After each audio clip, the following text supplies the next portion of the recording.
Lucy's small hands worked carefully in the soil, planting seeds that would grow into vegetables for the winter months. The 8-year-old girl hummed a song her mother used to sing while she worked in their family garden. The twin suns of Kepler-7 warmed her back through her simple blue dress, and she could hear the sounds of the settlement around her. New Haven stretched across the valley like a patchwork quilt of homes, farms, and workshops. 200 families had made this place their home over the past 5 years. They came from Earth seeking a new life among the stars, leaving behind the crowded cities and polluted skies for something better. The air here smelled clean, like rain and growing things. David Stone watched his daughter from the porch of their small house. His weathered hands held a cup of coffee that had grown cold while he stood there. At 42, David looked like any other farmer in the settlement. His clothes were simple and worn from work. His hands were calloused from building fences and planting crops. But his eyes held something different. They moved constantly, scanning the horizon and the forest edge with the careful attention of someone who had learned to watch for danger. The settlement had been his idea.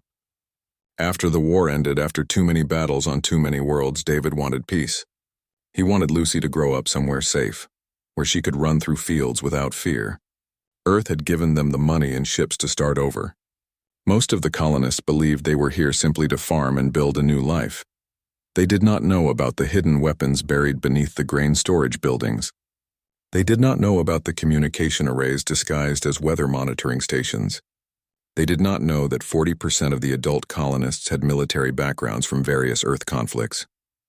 To them, David Stone was just another farmer who had lost his wife to illness and wanted a quiet life for his daughter. The morning passed peacefully.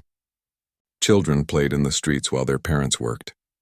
Amy Rodriguez tended her vegetable garden while keeping one eye on her twin boys. Robert Chen fixed a broken water pump behind the community center.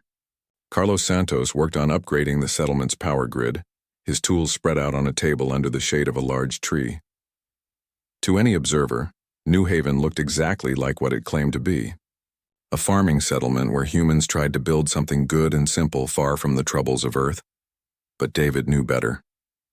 3 days ago, the monitoring stations had detected ships moving through the outer system. The ships belonged to the Draknari, a species known throughout this part of the galaxy for their raids on smaller colonies. They took what they wanted and destroyed what they could not use. The Draknari believed that strength came only through violence, and they saw peaceful settlements as easy targets. The Draknari stood nearly 8 feet tall, with thick gray skin and forearms that ended in clawed hands. Their culture worshipped war and conquest. They had been raiding colonies for over 50 years, hitting settlements belonging to dozens of different species. Most governments paid them tribute rather than fight back. It was cheaper to lose some supplies than to lose entire colonies. David had read the reports. The Draknari would study a target for weeks before attacking. They would send scouts to watch and learn the settlement's defenses and routines.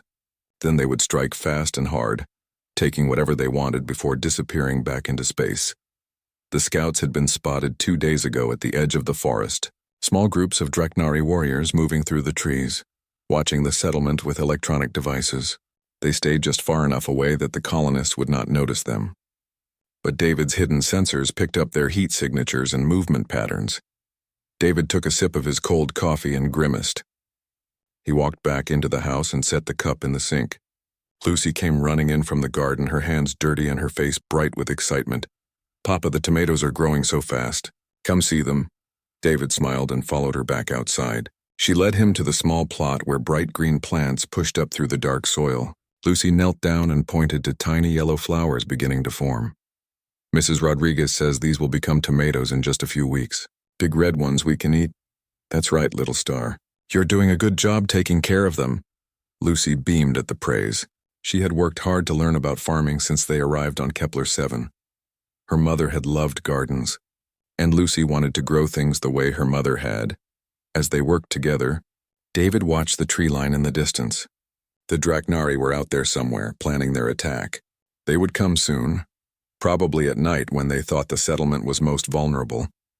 They would expect to find frightened farmers with only basic weapons to defend themselves. They would be wrong. David had spent months preparing for this possibility.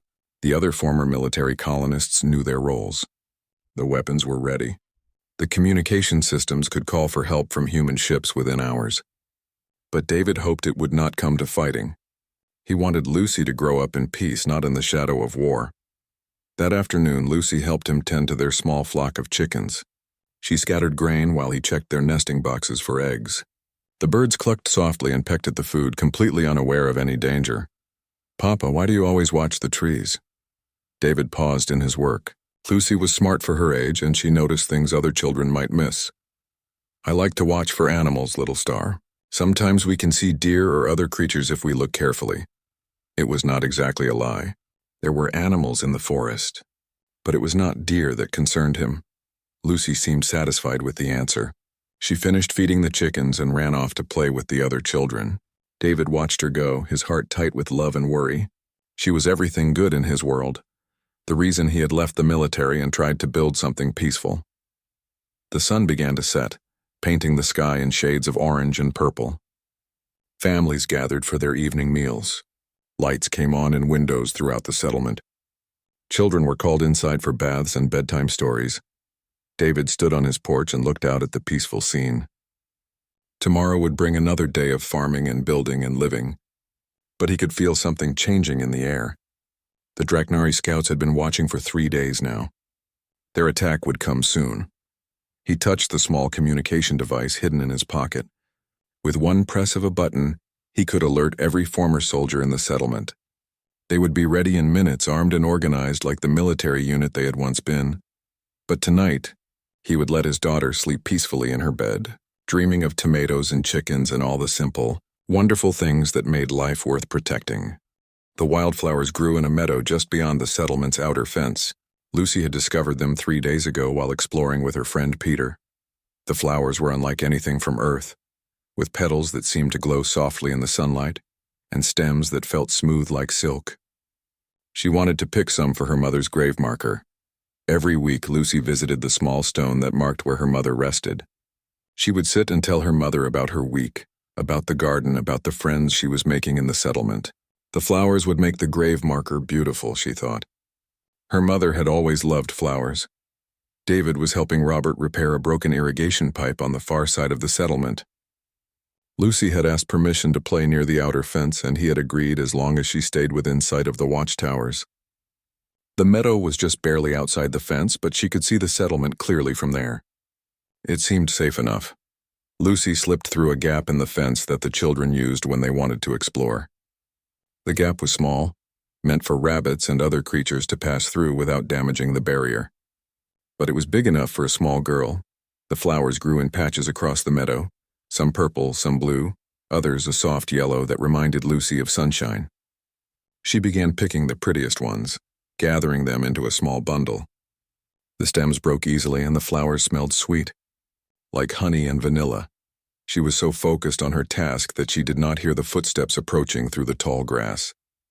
Grimak moved silently despite his massive size. The Draknari warlord stood nearly 9 feet tall, with gray skin marked by ritual scars and 4 powerful arms that ended in razor-sharp claws. His armor was black metal decorated with the bones of enemies he had killed in battle. Behind him followed 6 of his best warriors, each one a veteran of countless raids. They had been watching the settlement for days, studying the humans' routines and defenses. The watching was almost finished. Tonight they would attack, taking whatever food and supplies they needed before destroying the rest. It would be another easy victory against a weak species. But now Grimak saw something that made him pause. A small human child, alone and unprotected, picking flowers in the meadow. She was tiny, probably not even half his height, with pale skin and brown hair that caught the sunlight. She wore a simple dress and moved with the careless confidence of someone who had never known real danger. Grimak's lip curled in disgust. This was what the humans were, weak, soft. They sent their young ones out alone, unguarded, to play with flowers. No wonder they were so easy to conquer. The Draknari taught their children to fight almost before they could walk. Strength was everything. Weakness was death. The warlord stepped into the clearing, his warriors spreading out behind him. The child looked up at the sound of his approach, and Grimak expected her to scream and run. Instead, she simply stared at him with large brown eyes full of curiosity. "Hello," Lucy said in her small, clear voice. "I haven't seen anyone like you before. Are you visiting our settlement?" Grimmack stopped walking, confused by her reaction. Where was the fear? Where was the terror that should fill any creature when facing a Draknari warrior? This tiny human looked at him like he was merely another person, no more threatening than one of her own kind. "You are not afraid," Grimmack said in his rough, heavily accented English. All Draknari learned the common languages of the species they raided. Lucy tilted her head, considering the question seriously. "Should I be afraid? You haven't done anything scary. Are you here to hurt someone?" The innocent question enraged Grimmack more than screaming would have. This child could not even recognize a predator when she saw one. She spoke to him as if he were some harmless visitor, as if his weapons and scars and massive size meant nothing. The disrespect was unbearable. "I am Grimmack, Warlord of the Eastern Fleet," he snarled. "I have destroyed 50 worlds and killed thousands of warriors. You should cower before me." Lucy looked at the flowers in her hand, then back at the towering alien. "These are for my mother. She died last year, but I still bring her pretty things. Would you like to see them?" She held up the bundle of glowing flowers, completely oblivious to the danger surrounding her. Grimmack's warriors shifted restlessly, hands moving toward their weapons. They could not understand why their leader had not simply killed the child and moved on. But Grimmack was trapped by his own pride.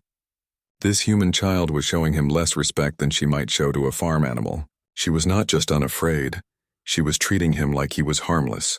It was the ultimate insult to a warrior whose reputation was built on fear. "You mock me," Grimmack growled, his voice rising. "You dare to show me disrespect." Lucy stepped back for the first time, finally sensing that something was wrong. But her retreat only made Grimmack angrier. Now she showed fear, but only after treating him like nothing. The damage to his honor was already done. "I'm sorry," Lucy said, her voice smaller now. "I didn't mean to be rude. I should go back to my papa now." She turned to run back toward the settlement, clutching her flowers. Grimmack could see the fence and the buildings beyond it. He could see the humans working in their fields, completely unaware that their child was in danger. It was the perfect example of their weakness. The warlord raised his energy staff, a weapon that could cut through metal and stone. Power coursed through the black rod, making it hum with deadly force. He would teach this disrespectful child what it meant to face a Draknari warrior. "Learn respect," Grimmack roared, and brought the staff down toward the running girl.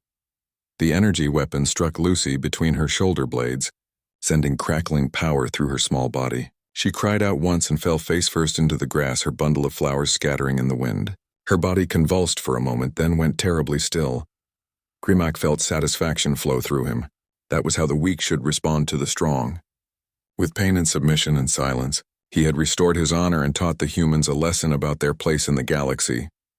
"Now they will know fear," he told his warriors. "Tonight we will take everything they have and burn the rest. They will remember that the Draknari are not to be trifled with." The war party melted back into the forest, leaving Lucy motionless in the meadow. The flowers she had picked for her mother lay scattered around her still form, their soft glow fading as the twin suns moved across the sky. 10 minutes later, David finished helping Robert with the irrigation repair. He looked around for Lucy, expecting to see her playing near the fence with the other children. When he could not spot her brown hair among the group, he called out to Peter. "Where is Lucy?" Peter pointed toward the outer fence. "She went to pick flowers for her mama. She said she would be right back." David felt ice form in his stomach. He ran toward the fence, his farmer's walk becoming the swift, ground-eating stride of a soldier. Other adults turned to watch him, sensing his urgency.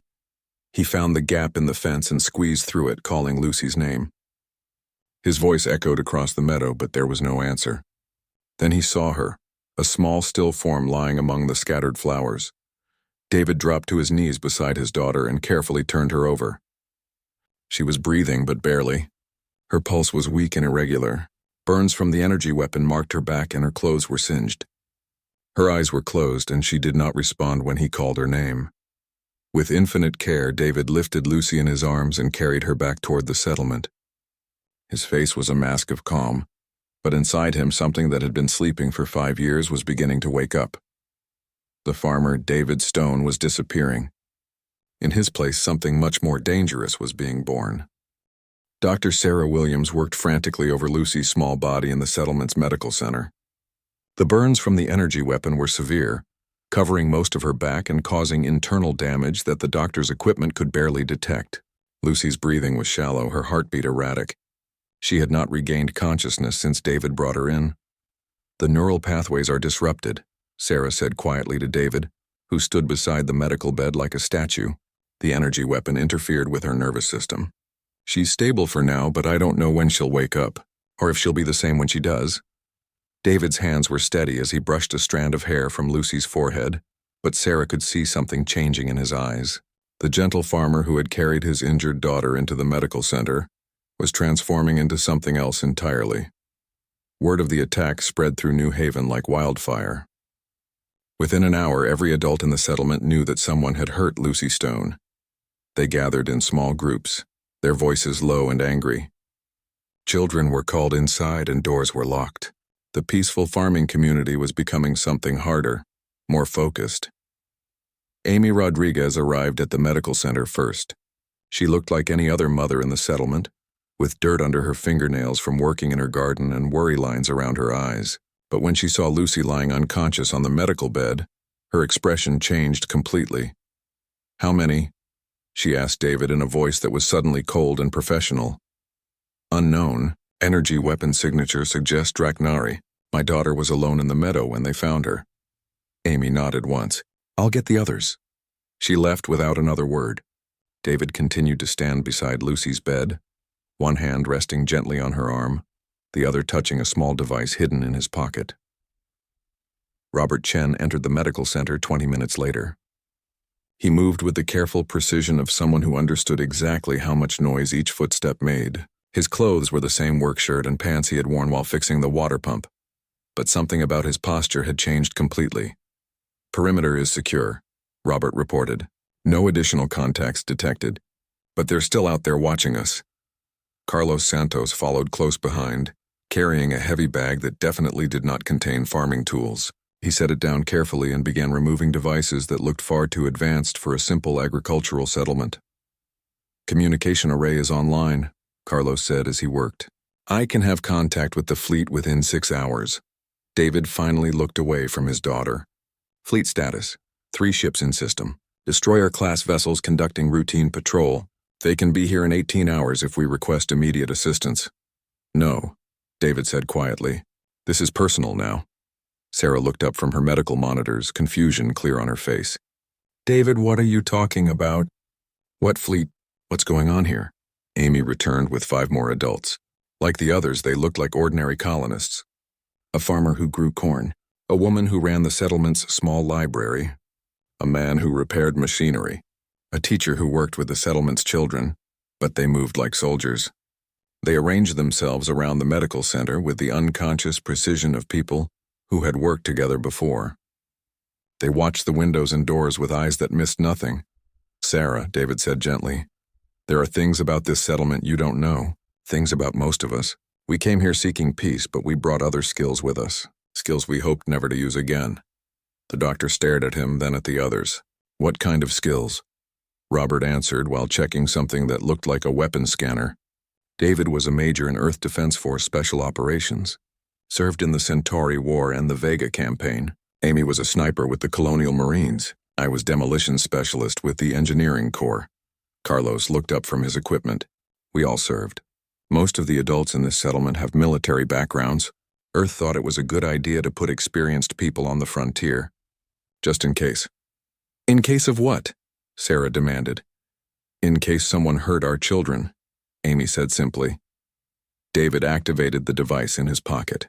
Throughout the settlement, similar devices began to chirp softly in the hands of 43 adults. The sound was barely audible, but every person who heard it knew exactly what it meant. They began to move with purpose that had nothing to do with farming. Hidden panels slid open in the floors of storage buildings, revealing weapons that had been carefully maintained and regularly tested. Communication equipment disguised as weather monitoring stations came online, sending coded signals to ships in the outer system.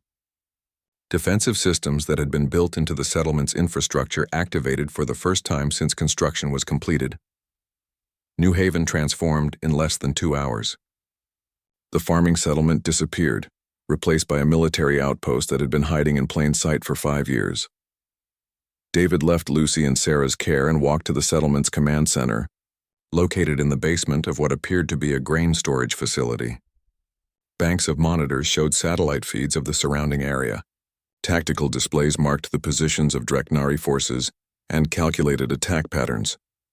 "Contact analysis," David requested as he took his position at the central command station. His voice was different now, carrying the authority of someone accustomed to being obeyed without question. Amy pointed to one of the displays. 7 Dreknari warriors detected. Standard raiding party configuration. They're camped 3 kilometers north of here, probably planning a night assault. Robert pulled up detailed scans of the enemy position. Energy weapon signatures match the pattern that injured Lucy. We have positive identification of the responsible party. Carlos finished bringing the communication systems fully online. "Sir, I have contact with the destroyer squadron. Captain Martinez is requesting orders." David studied the tactical display. The Dreknari had made a critical error. They had attacked his daughter believing they were dealing with helpless farmers. They had no idea that New Haven was actually a military installation populated by some of Earth's most experienced soldiers. "Tell Captain Martinez to maintain current position," David ordered. "We'll handle this internally." "Sir," Amy said carefully, "we could request immediate orbital bombardment." "Clean and simple," David shook his head. "Too quick. They hurt my daughter. They need to understand what they've done, and the galaxy needs to understand what happens when someone targets human children." He turned to address the assembled team. These people had followed him through 3 wars. They had trusted him with their lives on a dozen worlds. Now he was asking them to trust him with something more important. "The Dreknari think we're weak," David said. "They think they can hurt our children without consequences. Tonight we're going to teach them differently. Tonight we're going to show them exactly what humans do to anyone who threatens our families." Robert smiled, and it was not a pleasant expression. "What are your orders, Major?" David looked at the tactical display one more time, then at the medical monitor showing Lucy's vital signs. His daughter was fighting for her life because aliens had decided to use her as an example of human weakness. They were about to learn how wrong they were. "Gear up," David commanded. "We move out in 1 hour. Full tactical loadout. Our objective is simple. We're going to find the Dreknari warlord who hurt my daughter, and we're going to kill him. Then we're going to make sure every other raider in the galaxy knows what happened here." The transformation was complete. The peaceful farmers of New Haven had become what they had always been underneath, soldiers with something precious to protect.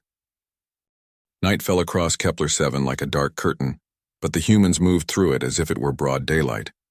Their equipment turned darkness into advantage, every shadow becoming cover, every sound becoming intelligence. 4 figures dressed in black tactical armor made their way silently through the forest toward the Dreknari camp. David led the team with the fluid grace of someone who had done this many times before. Behind him followed Amy, Robert, and Carlos, each carrying weapons and equipment that definitely did not belong on a farming colony. Their movements were perfectly coordinated, the result of years fighting together in wars across the galaxy. The tactical display in David's helmet showed the terrain in perfect detail. Heat signatures revealed the locations of 7 Dreknari warriors gathered around their temporary camp 3 kilometers from New Haven. The aliens had chosen their position well, with clear sightlines in all directions and natural barriers protecting their flanks. It would not matter. "Target analysis complete," Carlos whispered through the team's communication system.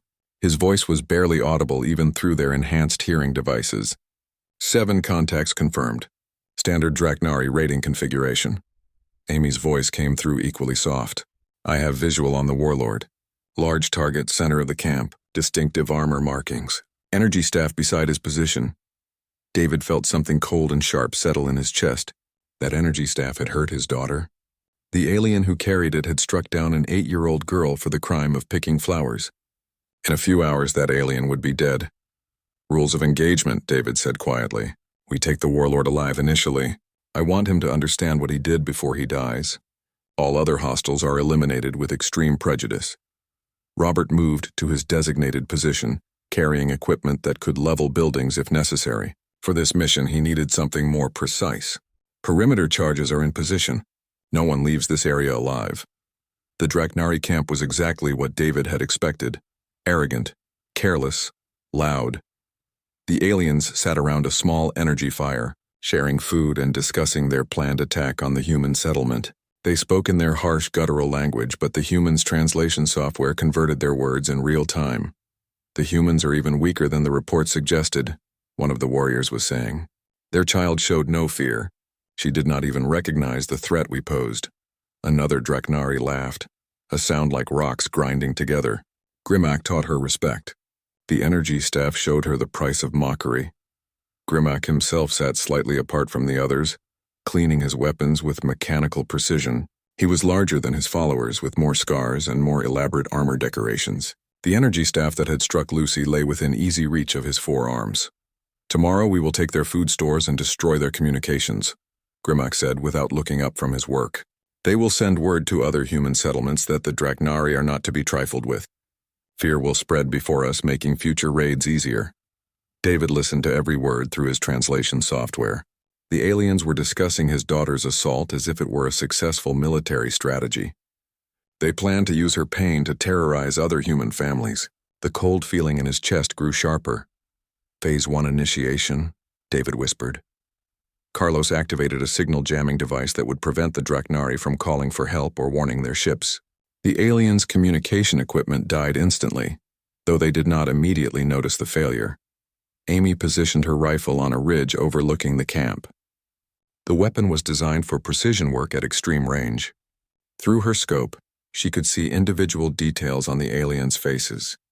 The distance was less than 500 meters. For someone with her training, it might as well have been point-blank range. Robert moved into position to block the most likely escape routes. His explosives were precisely placed to channel any fleeing Draknari into killing zones, where the team could eliminate them efficiently. David checked his own weapons one final time. His rifle was loaded with ammunition designed specifically for Draknari physiology. His sidearm carried non-lethal rounds for capturing the Warlord. His knife was purely for personal satisfaction. "All teams report ready," Amy whispered. "Execute Phase 2, David ordered. The attack began with mechanical precision. Amy's first shot took down the Draknari warrior sitting closest to the fire. The alien's head simply disappeared in a spray of gray blood and bone fragments. He fell forward into the flames without making a sound. The other Draknari reacted with trained speed, but they were already too late. Robert's explosives sealed off 2 escape routes in thunderous detonations that sent rock and debris flying through the camp. Carlos emerged from concealment with a weapon that fired energy bursts in rapid succession, cutting down 2 more warriors before they could reach their gear. David came straight through the center of the camp, his rifle speaking with controlled fury. Each shot found its target with perfect accuracy. Draknari warriors fell around him like harvested wheat, their superior size and strength useless against human technology and tactics. In 30 seconds, 6 of the 7 aliens were dead. Grimac stood alone in the center of his destroyed camp, holding his energy staff and looking around at the carnage with disbelief. His warriors lay motionless around him. His weapons were gone, destroyed in the explosions. His communication equipment was silent. "Impossible," the warlord growled in his own language. "Humans do not fight like this." David stepped into the firelight, his weapon trained on the alien's center mass. His tactical armor made him look larger and more intimidating, but his voice was perfectly calm when he spoke. "You made a mistake today," David said in Draknari, his pronunciation flawless despite the alien consonants. "You hurt my daughter." Grimac's 4 eyes widened in recognition. This was not a random military encounter. This was personal vengeance delivered by a species he had thought was incapable of effective violence. "You are farmers," Grimac said, confusion and fear entering his voice for the first time. "We studied your settlement. You grow food and raise animals. You are weak." Amy's voice came through David's communication system. "Perimeter secure. No additional contacts. We own this area." David never took his eyes off the Draknari warlord. "You studied what we wanted you to see. You missed what we really are." He activated a device on his belt, and suddenly the area around the camp was flooded with light from portable illumination units. Grimac could now see the human strike team clearly. 4 figures in advanced tactical armor, carrying weapons that had just eliminated his entire raiding party in less than a minute. "What are you?" Grimac whispered. David smiled, and it was the expression of a predator that had cornered its prey. "We're parents." And you hurt our child. Robert appeared behind the warlord, moving with perfect silence despite his size. Carlos emerged from another direction, his weapon trained on the alien's back.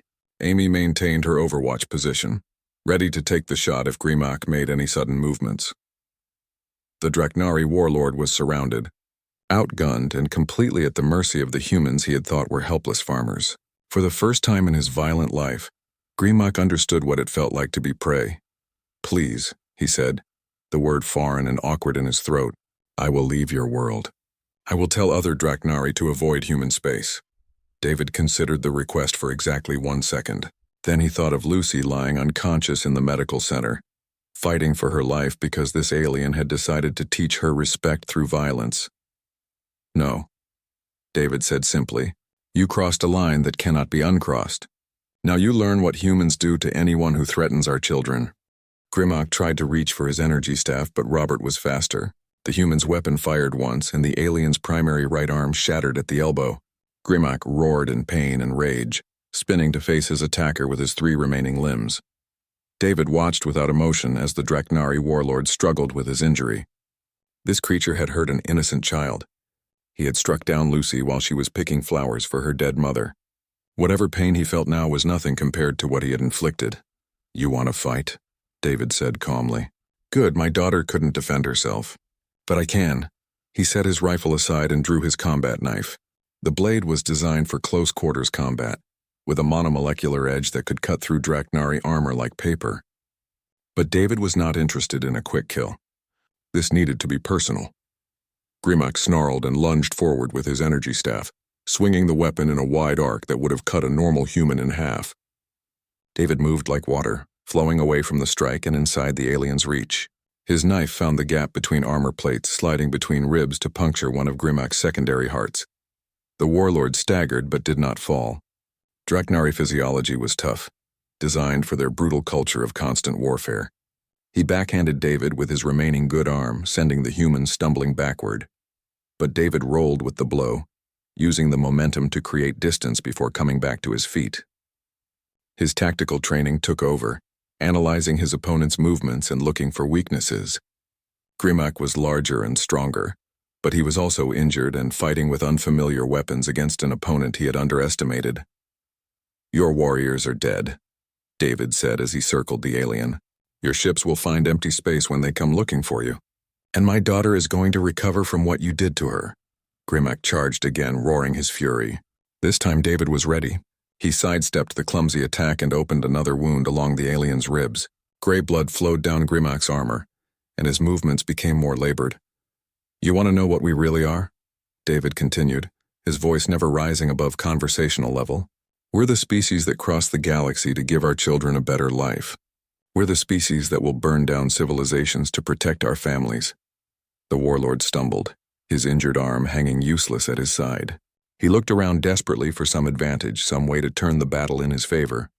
But his warriors were dead, his weapons destroyed, and his opponent was systematically dismantling him with clinical precision. "This is impossible," Grimac gasped. "Humans are prey species. You do not have the strength for warfare." David struck again, his knife finding another gap in the alien's armor. This time he severed tendons in Grimac's primary left leg, sending the massive creature crashing to his knees. "You're right," David said, as he walked around the fallen warlord. "We don't like warfare. We came here to farm, to build something peaceful, to let our children grow up safe." He grabbed Grimac's secondary left arm and twisted until he heard bones crack. The alien screamed, a sound that echoed through the forest. "But when someone threatens our children," David continued, "we become something else entirely. We become your worst nightmare." Amy's voice came through his communication system. "David, we need to move." "Draknari ships are beginning to search the area. We have maybe 20 minutes before they find this location." David nodded without taking his eyes off Grimac. The warlord was bleeding from multiple wounds, barely conscious from pain and blood loss, but he was still alive, still aware of what was happening to him. "Listen carefully," David said, kneeling beside the fallen alien. "I want you to understand something before you die. My daughter is 8 years old. She was picking flowers for her mother's grave when you found her. She was completely innocent, completely harmless, and you hurt her anyway." Grimac tried to speak but only managed a wet, choking sound. That was your mistake, David continued. You could have raided our supplies. You could have destroyed our equipment. You could have done a lot of things and we might have forgiven you, but you hurt a child. You hurt my child. He placed the tip of his knife against Grimac's throat just below the alien's primary breathing passage. This is what happens to anyone who threatens human children, David said. Remember that in whatever hell waits for creatures like you, the knife moved once, precisely and without hesitation. Grimac's eyes went wide, then empty. The Draknari warlord who had terrorized dozens of worlds died in the dirt of an alien forest, killed by a father protecting his daughter. David stood and wiped his blade clean on the dead alien's armor. Around him, his team moved with practiced efficiency. Robert gathered intelligence from the Draknari equipment. Carlos downloaded data from their communication devices. Amy prepared photographic evidence of the dead raiders. Package ready for delivery, Robert reported, holding up a heavy bag. David looked down at Grimac's body one more time. The alien's head was clearly separated from his shoulders, ready to be transported back to Draknari space as a message. Other species might think humans were soft, but the Draknari would know better after tonight. Time to go, David said. The team moved through the forest like ghosts, leaving behind a scene that would puzzle Draknari investigators for years to come. 7 elite warriors dead, their warlord executed, their equipment stripped of all useful intelligence, and no sign of how it had happened.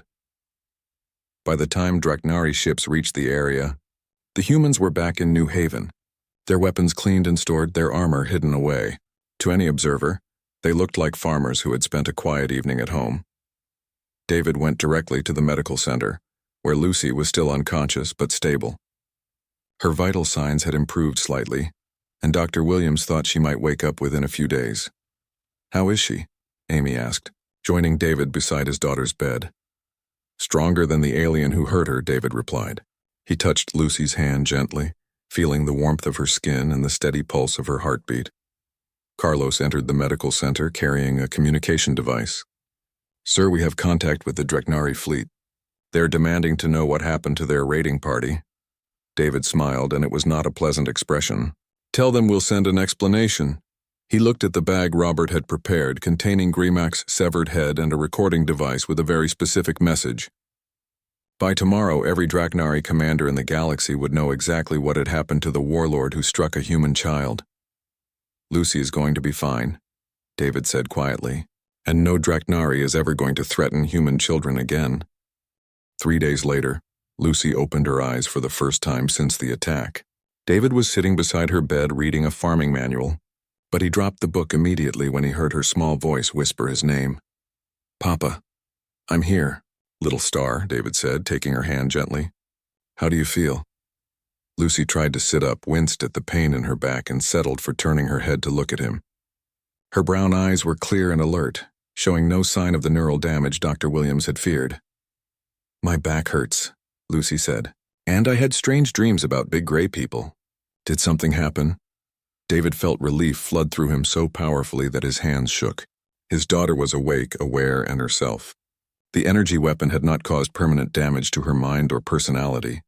You were hurt, David said carefully, but you're safe now. The people who hurt you can't hurt anyone ever again. Lucy considered this with the serious expression she wore when thinking about important things. Were they bad people? Yes, David said simply. Very bad people. But they're gone now.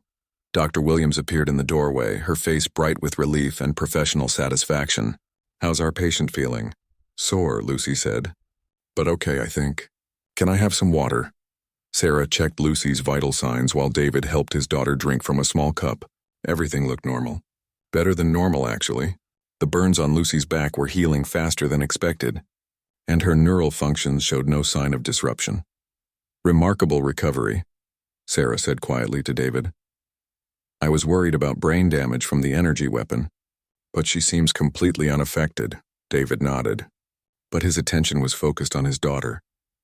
She was talking about the flowers she had been picking, asking if someone had gathered them up for her mother's grave marker. She remembered everything up to the moment of the attack, which meant she probably remembered meeting Grimac. Lucy, David said gently, do you remember the gray people from your dreams? Sort of, Lucy said. There was a big one who seemed angry. He had 4 arms and lots of scars. I tried to be polite, but I think I said something wrong. David felt that familiar cold anger stir in his chest, but he kept his voice calm. You didn't do anything wrong, little star. Some people are just angry about things that have nothing to do with you. Amy appeared in the doorway, carrying a small bundle of fresh flowers from the settlement's gardens. I thought Lucy might like these for when she visits her mother. Lucy's face lit up with joy. Oh, they're beautiful.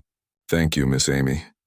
As Amy arranged the flowers in a small vase, Carlos knocked on the doorframe. David, we've got incoming communication from Draknari space. You're going to want to hear this. David kissed Lucy's forehead and promised to return soon. He followed Carlos to the command center, where Robert was monitoring communication intercepts from across the galaxy. The package was delivered, Robert reported with satisfaction. 3 days ago, a transport ship dropped our message at the edge of Draknari territory. Their high command found it 6 hours later. Carlos activated the main display, showing intercepted communications between Draknari ships and their homeworlds. The translation software converted their harsh language into readable text. Fleet Commander Vrax is demanding explanations, Carlos said. According to these intercepts, Grimac was one of their most successful warlords. His death has caused significant upheaval in their military hierarchy. David read through the communications with growing satisfaction. The Draknari were confused and angry. Grimac's head had been found in a sealed container, along with a recording device containing David's message. The message was simple and direct. Your warlord struck a human child, David's recorded voice said in perfect Draknari. This is what happens to anyone who threatens our young. Tell the galaxy that humans protect their families. Tell them what the price is for those who forget. The best part, Amy said, joining them in the command center, is that they have no idea how we did it. 7 elite warriors dead, their warlord executed, and no evidence of how it happened. Robert pulled up additional intelligence reports. We're seeing changes in Draknari deployment patterns. They've pulled back from human space entirely. 3 raiding parties that were approaching other colonies have turned around and left the area. Carlos pointed to a tactical display showing ship movements across the sector. It's not just the Draknari. Word is spreading to other species. The Hegemony Council is discussing what happened.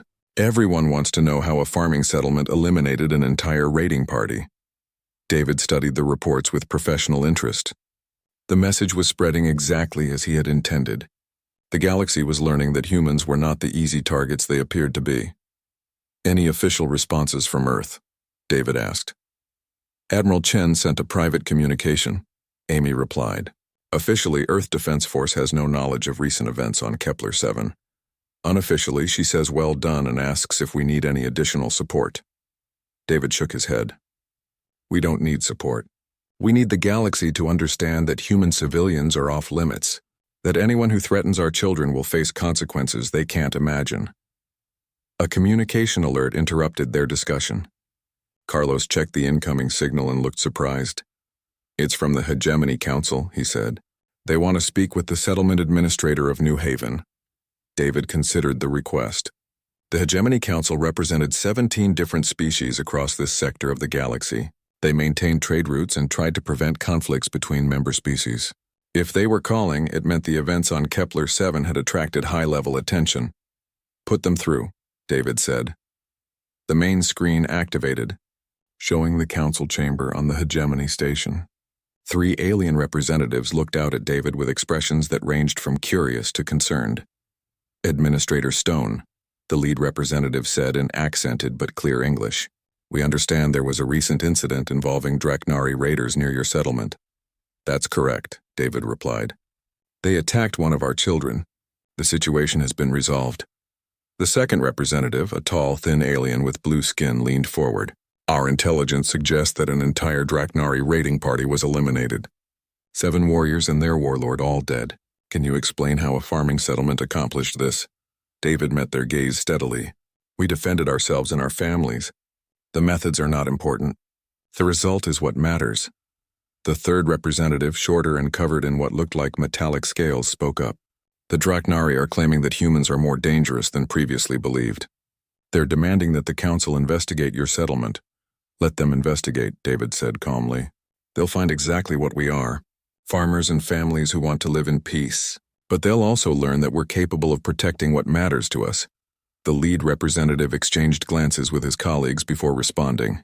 The council has decided to classify human settlements as protected territory. Any unprovoked attacks on human civilians will be considered acts of war against the hegemony itself. David felt a moment of surprise. He had not expected such a strong response from the council. "That's very generous," David said, "but unnecessary. We can protect ourselves." "Yes," the blue-skinned representative said quietly. "We're beginning to understand that." The communication ended, leaving David alone with his team in the command center. They had achieved something remarkable. Not only had they eliminated the threat to their own settlement, but they had changed the galaxy's perception of humanity in a single night. "So what now?" Amy asked. "Do we go back to farming?" David thought about Lucy recovering in the medical center. He thought about the other families in New Haven, the children playing safely in the streets. He thought about human settlements across the galaxy now protected by the reputation they had built. "Yes," David said. "We go back to farming. We go back to building something peaceful and good. But the galaxy now knows that we are not helpless. Anyone who threatens human children will learn the same lesson Grimmack learned." He walked back to the medical center where Lucy was awake and talking with Dr. Williams about the flowers Amy had brought. She looked up when her father entered, her face bright with the resilient joy that only children possess. "Papa, Dr. Williams says I can go home tomorrow if I feel better." "That's wonderful news. Little star." Lucy studied his face with the perceptive gaze that sometimes made David wonder if she understood more than she let on. "Papa, are the bad people really gone?" "Yes," David said, sitting beside her bed. "They're gone. And other bad people know what happens if they try to hurt children. You're safe, Lucy. All the children are safe." Lucy smiled and settled back against her pillows. Outside the medical center, the settlement of New Haven continued its peaceful existence. Families tended their gardens, children played in the streets, and life went on as it had before. But somewhere in the darkness between the stars, the galaxy had learned a new truth about humanity. They were peaceful farmers and loving parents. They built schools and hospitals and growing fields under alien suns, and they would kill anyone who threatened their children.